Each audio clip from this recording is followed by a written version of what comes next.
ಏನು ರಾಜ್ಯದ ಕಾಂಗ್ರೆಸ್ ಪಕ್ಷದ ಪರವಾಗಿ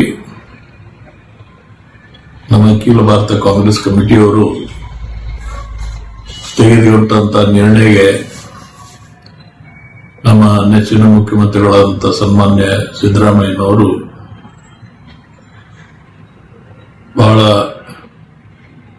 ಆದರ್ಶ ಪ್ರಿಯರಾಗಿ ಒಂದು ರಾಜಕೀಯ ಮೌಲ್ಯಗಳನ್ನು ಮೇಲೆತ್ತರಕ್ಕೆ ತಂದು ಅವರು ಹೇಳಿದಂತ ವಿಚಾರಕ್ಕೆ ಅವರು ಕೇಳಿ ತಮ್ಮ ಸ್ಥಾನಕ್ಕೆ ರಾಜೀನಾಮೆ ಕೊಟ್ಟು ಮತ್ತು ಇವತ್ತು ಯಾರು ಪಕ್ಷಕ್ಕಾಗಿ ಪಕ್ಷದ ಗೆಲುವಿಗಾಗಿ ಹೋರಾಟ ಮಾಡಿದಂತ ಮತ್ತು ಹುಟ್ಟು ಹೋರಾಟಗಾರರಂತ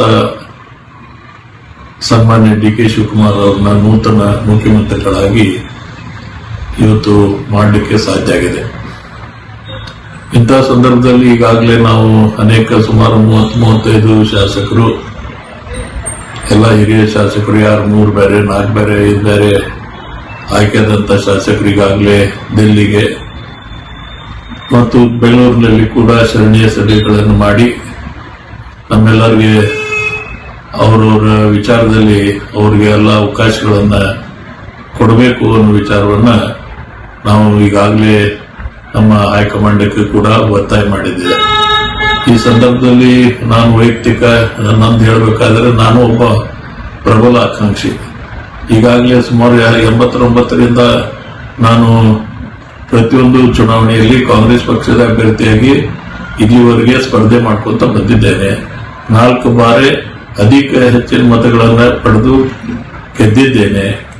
ನಾನು ಕೂಡ ಒಬ್ಬ ಪ್ರಬಲ ಆಕಾಂಕ್ಷಿ ಇದ್ದೇನೆ. ಇಂತಹ ಸಂದರ್ಭದಲ್ಲಿ ಪಕ್ಷ ನಾನು ಕೂಡ ಪರಿಗಣಿಸಲೇಬೇಕು ಅನ್ನೋ ಒಂದು ವಿಚಾರದಲ್ಲಿ ನಾನು ಇವತ್ತ ಇದ್ದೇನೆ.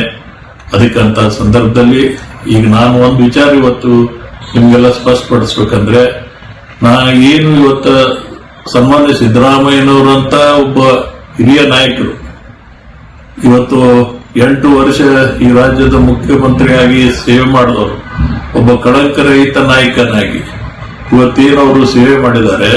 ಯಾವಾಗ ಹೈಕಮಾಂಡ್ ಅವರು ಅವ್ರಿಗೆ ನೀವು ಬದಲಾವಣೆ ಆಗ್ಬೇಕಪ್ಪ, ತಲೆಗಿಳಬೇಕು ಅನ್ನೋ ವಿಚಾರ ಹೇಳಿದಾಗ ಅವರು ಒಂದೇ ಮಾತಿಗೆ ಹೇಳಿದ್ರು. ಆದ್ರೆ ಅದೇ ಅಪೇಕ್ಷೆ ನಮ್ಮ ಪಕ್ಷದಲ್ಲಿ ಈಗಾಗಲೇ 2.5 ವರ್ಷಕ್ಕೆ ಎಲ್ಲಾ ಮಂತ್ರಿಮಂಡಲದ ಎಲ್ಲ ಸದಸ್ಯರಿಂದ ಹೊಸ ಮಂತ್ರಿಮಂಡಲವನ್ನು ರಚನೆ ಮಾಡಬೇಕನ್ನುವ ಒತ್ತಾಯ ಮತ್ತು ಹಿರಿಯರ ಒಂದು ಹೇಳಿಕೆನೂ ಕೂಡ ಆಗಿ ಹೋಗಿದೆ.